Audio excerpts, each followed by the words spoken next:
Stefano Dorazio,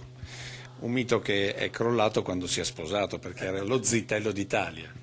Sì, in effetti dopo 70 anni, 69 per l'esattezza, di onorato zitellaggio, una certa notte considerata in quel dell'Arena di Verona, in una diretta televisiva usando il mezzo pubblico a scopo privato, mi sono detto: io Tiziano, tieniti libero al 12 settembre che per il mio compleanno mi faccio un regalo, mi sposo. Così è iniziato un altro capitolo della storia del batterista dei Pooh e molto altro ancora. Perché Stefano Dorazio, che ha scelto il Veneto e la città degli innamorati per eccellenza per annunciare il suo matrimonio, è anche l'ideatore di musical di successo come Pinocchio o Aladdin, o in questo caso autore non solo di canzoni ma anche di libri di successo. Quarta ristampa per questo Non mi sposerò mai, con appassionati arrivati da tutto il nord-est ieri sera per l'incontro con l'autore, che non si è risparmiato con le battute. È un libro involontario, in quanto io ho cominciato a scriverlo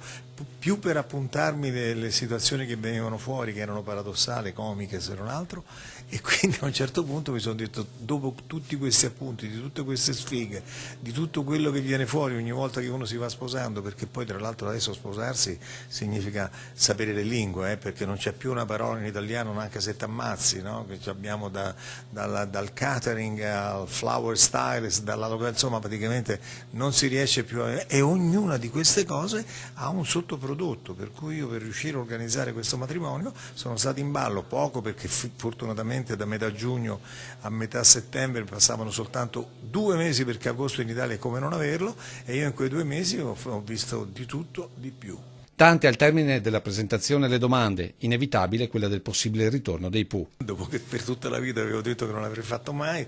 non metto mai più limiti alla provvidenza. Non è nei nostri programmi, siamo scesi dal palco con le luci accese, ci è sembrato che fosse una cosa buona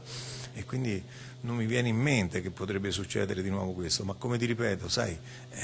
la vita è piena di trappole, non vorrei che ce ne fosse un'altra.